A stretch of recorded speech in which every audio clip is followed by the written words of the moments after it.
Hello friends, मैं हर्ष कुमार आपके अपने चैनल वीआईपी एजुकेशन पर आपका स्वागत करता हूं। आज मैं आपके लिए लेकर आया हूं न्यू टॉपिक प्राचीन इतिहास का पार्ट 2। जैसे मैंने आपको पिछली वीडियो में बताया था, पार्ट 2 में आपके लिए लेकर आऊँगा प्राचीन इतिहास का। तो जल्दी से आप इसे देख लो, फुल वॉच कर लीजिए। विगत वर्षों में आए हुए इसके प्रश्न हैं जो एग्जाम में भी 100% आते हैं। इंपॉर्टेंट क्वेश्चन होने वाले हैं, मज़ेदार टॉपिक होने वाला है ये आज का। तो चलिए शुरू करते हैं। चलो मिलते हैं अपने PDF पर।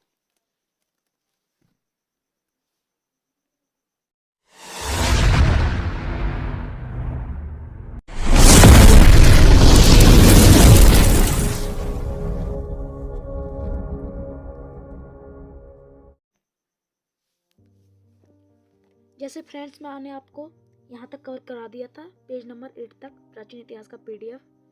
तो अब नेक्स्ट है हमारा यहाँ से। तो चलिए अब हम यहाँ से स्टार्ट करते हैं।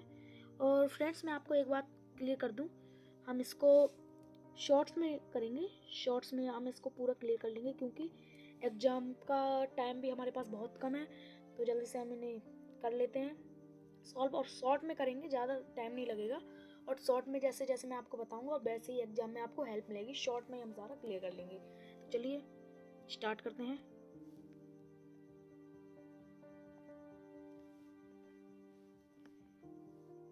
बिंदु है यहाँ पर, ये बिंदु देख पा रहे हैं आप। यहाँ से हम स्टार्ट करते हैं। बुद्ध के उपदेश संबंधित हैं, तो ये है आचरण की शुद्धता व पवित्रता। और ये जो क्वेश्चन है यूपी PCS पर GS 1991 में आया है। तो मैं आपको ये नहीं बताऊंगा, आप यहाँ पे स्क्रीन पर आप देख सकते हैं। अब नेक्स्ट बिंदु, भारतीय कला में बुद्ध के जीवन की किस घटना का चित्रण मृग साहित्य चक्र द्वारा हुआ है? तो यह हुआ है प्रथम उपदेश। नेक्स्ट है, धर्म चक्र प्रवर्तन किया गया था, तो यह सारनाथ में किया गया था। सारनाथ में अपना प्रथम प्रवचन था, तो यह महात्मा बुद्ध। बुद्ध ने सर्वाधिक उपदेश दिए थे, तो यह जो दिए थे श्रावस्ती में दिए थे।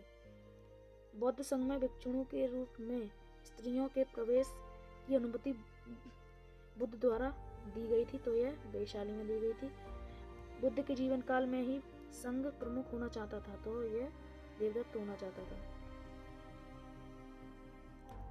बुद्ध द्वारा रूपांतरित में अंतिम व्यक्ति था, तो यह सुभज्ञ था। त्रिपिटक है बुद्ध के उपदेशों का संग्रह। बौद्ध धर्म में त्रिरत्न इंगित करता है, तो यह बुद्ध धम्म संघ। प्रथम बौद्ध में समिति का आयोजन हुआ था, तो यह अजातशत्रु के शासनकाल में।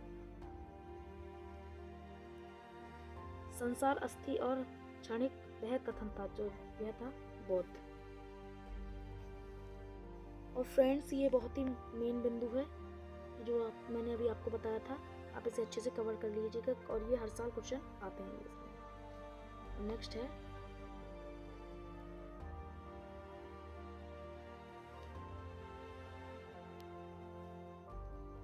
नेक्स्ट आप स्क्रीन पर देख पा रहे हैं,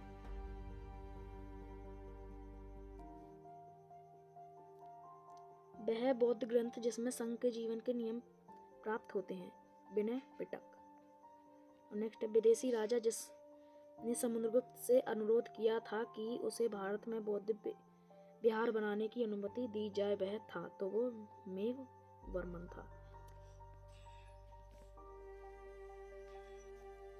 नेक्स्ट है, बोधगया में महात्मा बुद्ध 2 बंजारों को उपदेश देकर अपना उपासक बना लिया था। वे कौन थे? ये बंजारे कौन थे? मल्लिक और तपस्सु। सप्तपर्णी गुफा स्थित है, तो यह राजगृह बिहार में स्थित है। विशुद्धिमग्ग नामक पुस्तक किस संप्रदाय से संबंधित है? तो यह हीनयान से संबंधित है।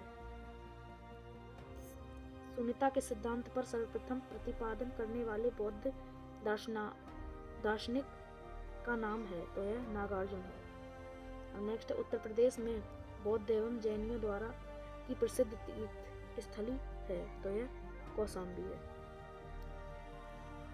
तो नेक्स्ट है, बौद्ध तथा जैन दोनों ही धर्म में विश्वास करते हैं कि कर्म तथा पूर्वजन्म के सिद्धांत सही हैं। ठीक है। अब नेक्स्ट है हमारे पास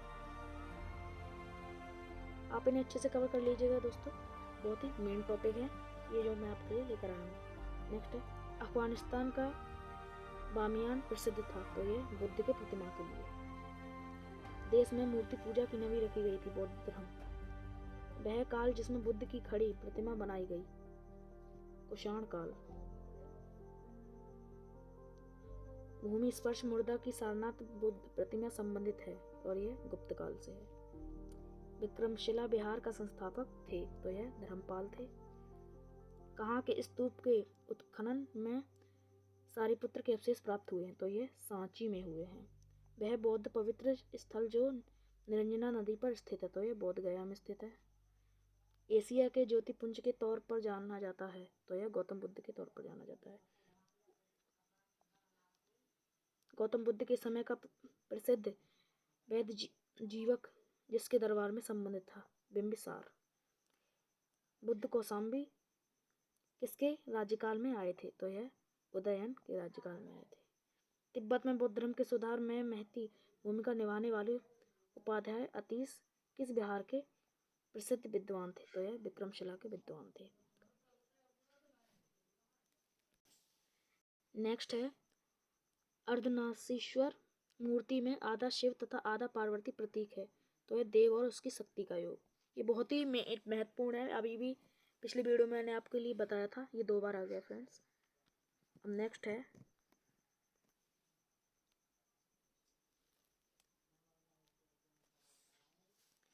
गौतम बुद्ध ने प्रथम प्रवचन दिया था, तो यह सारनाथ में दिया था। ये गौतम बुद्ध ने जो भी काम किए थे, अपने जो भी कार्य महत्वपूर्ण, वो ज़्यादातर सारनाथ में किए थे दोस्तों।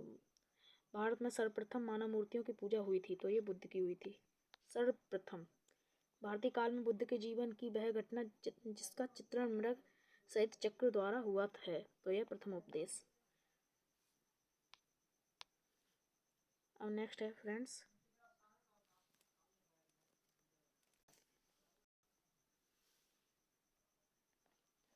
दोस्तों भागवत संप्रदाय एवं ब्राह्मण धर्म। अब इसमें कह रहा है ये सही सुमेलित कीजिए सूची 1 और सूची 2। तो दर्शन मोक्ष प्राप्त करने के तरीके और सूची को हमें मिलाना है एक दूसरे से। तो ये न्याय दर्शन, इसका है वास्तविक ज्ञान का अविग्रह, तो ये तीसरा। मीमांसा दर्शन का जो सुमेलित है वो है आत्मज्ञान। सांख्य दर्शन, इसका है वैदिक अनुष्ठान करना। और नेक्स्ट है वेदांत दर्शन, इसका है तार्किक चिंतन। ये इस प्रकार की क्वेश्चन भी आपको एग्जाम में बहुत देखने को मिलेंगे, तो आप इसे अच्छे से कवर कर लीजिएगा दोस्तों। अब नेक्स्ट है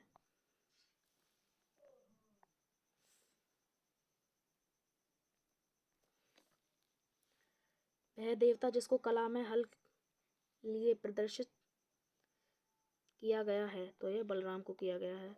रामायण के वह कांड जिसमें राम और हनुमान की पहली भेंट का वर्णन है, किसकी? कंधा कांड। भागवत संप्रदाय में भक्ति के रूपों की संख्या है 9।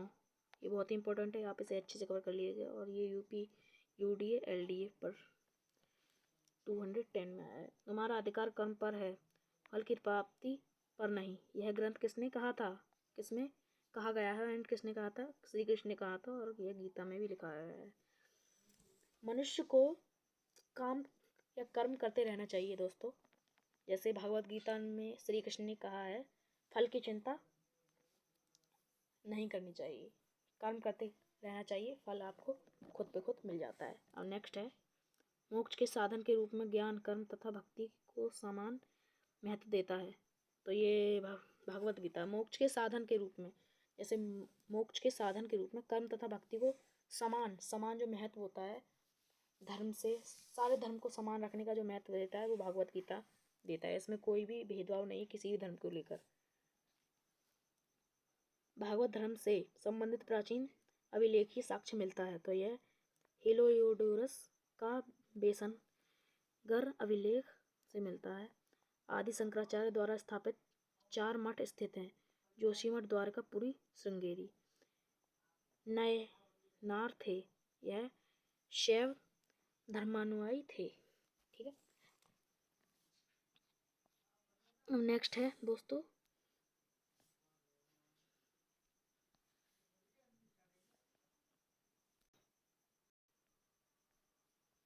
सही सुमेलित हैं, सही सुमेलित हैं। तो वल्लभाचार्य, रामानुज, मध्वाचार्य, शंकर, इसका बराबर में हो जाएगा। ठीक है, 4 से। अब नेक्स्ट है मौर्य समाज। प्रथम भारतीय साम्राज्य स्थापित किया था चंद्रगुप्त मौर्य ने। सेंड्रोकोटस, चंद्रगुप्त मौर्य एंड और सिकंदर महान की भेंट का उल्लेख किया गया है। जस्टिन, जल की आवश्यकता को ध्यान में रखते हुए जिस प्रथम शासक में गिरनाथ क्षेत्र में एक झील का निर्माण करवाया था वह था चंद्रगुप्त मौर्य। अभिलेख जिससे वह प्रमाणित होता है कि चंद्रगुप्त का प्रभाव पश्चिम भारत पर था है रुद्रमन का जूनागढ़ शिलालेख। कौटिल्य का अर्थशास्त्र है, कौटिल्य का जो अर्थशास्त्र है वो एक शासन के सिद्धांतों की पुस्तक। अब नेक्स्ट है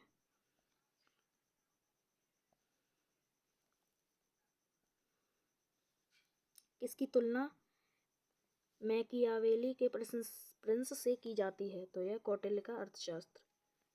राज्य के सप्तांग सिद्धांत के अनुसार राज्य का 7वां अंग था, तो यह मित्र। चाणक्य अपने बचपन में किस नाम से जाने देते थे, विष्णुगुप्त। ये बहुत ही इंपॉर्टेंट है, आप इसे अच्छे से कवर कर लीजिएगा। और ये यूपीपीसीएस पर जीएस 2006 में आया है।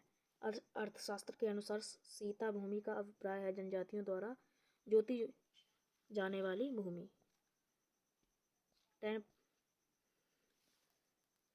पेपर हमने क्लियर कर लिए हैं। नेक्स्ट है वे शासकों जिन्होंने गिरनार क्षेत्र में जल संसाधन व्यवस्था की ओर ध्यान दिया, तो यह चंद्रगुप्त एंड अशोक। वह राजा जिसके अभिलेख से सूचना मिलती है कि शाक्यमुनि बुद्ध का जन्म लुम्बिनी में हुआ था, और ये अशोक, इसका आंसर अशोक है। सारनाथ स्तंभ का निर्माण किया गया था अशोक द्वारा स्थापित सबसे सुरक्षित स्तंभ है लौरिया, नंदनगढ़। दोस्तों, अशोक ने अपने समय पे बहुत सारे ऐसे काम किए जो हिस्ट्री में बहुत सारे अशोक के किए गए काम मौजूद हैं। अशोक का वह अभिलेख जो कनक मुनि के बुद्ध अस्तित्व को प्रमाणित करता है, निगाली सागर स्तंभ अभिलेख। आप इन पे जरूर ध्यान दीजिएगा दोस्तों। ये क्वेश्चन कब आए हुए हैं मैं तो आपको नहीं बता पा रहा, क्योंकि टाइम भी हमारे पास बहुत कम है। 24 मार्च को एग्जाम है, 24 नहीं 22 मार्च को है दोस्तों, 24 या 22 मार्च ऐसे ही है। गुर्जरा लगी शिलालेख अशोक जिसमें अशोक का नामोल्लेख किया गया है स्थित है मध्य प्रदेश के दतिया जिले में। अशोक के निम्न अभिलेखों में से पूर्ण रूपेण धार्मिक सहिष्णुता के प्रति समर्पित अभिलेख है शिलालेख।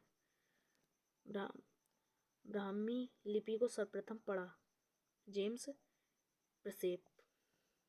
वह स्थान जहाँ प्राक अशोक ब्राह्मी लिपि का पता चला अनुराधपुर।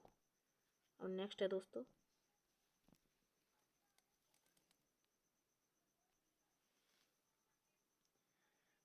पत्थर पर प्राचीनतम शिलालेख किस भाषा में थे, प्राकृत। अपने साम्राज्य के उत्तरी पश्चिमी भाग में उत्कीर्ण राजज्ञाओं के लिए अशोक ने लिपियों का प्रयोग किया था, अरामाइक, ग्रीक एवं खरोष्ठी। इलाहाबाद में अशोक स्तंभ के किस शासक के बारे में सूचना प्रदान करता है, समुद्रगुप्त। फाहियान भारत में आया 399 AD। कलिंग युद्ध का विवरण हमें ज्ञात होता है 13वें शिलालेख। मौर्य मंत्री परिषद में राजस्व इकट्ठा करने से संबंधित था, सहाहर्ता। अशोक का समकालीन तुर्मय कहाँ का राजा था, मिस्र। मकदूनिया में अशोक का समकालीन राजा था एंटीगोन गोनटास। आप इन पे जरूर ध्यान दीजिएगा दोस्तों, फिर से कह रहा हूँ मैं आपसे। टालेमी फिलाडेल्फस जिसके साथ अशोक के राजनय संबंधित कहाँ का शासक था, तो यह मिस्र का था।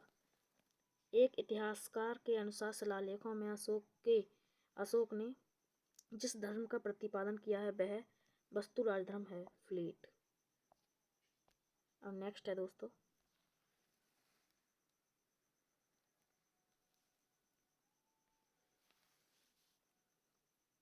आधुनिक देवनागरी लिपि का प्राचीन रूप है ब्राह्मी। किसने सहिष्णुता, उदारता और करुणा के त्रिविध आधार पर राजधर्म की स्थापना की है? तो अशोक है। सांची का स्तूप बनवाया था अशोक ने। कई सारे काम किए थे अशोक ने जो आज भी मौजूद हैं हिस्ट्री के पेजों में। ब्राह्मी लिपि का प्रथम उद्वाचन किस पर उत्कीर्ण अक्षरों में किया गया था? स्तंभों पर। बुलंदीबाग प्राचीन स्थान था पाटलिपुत्र का।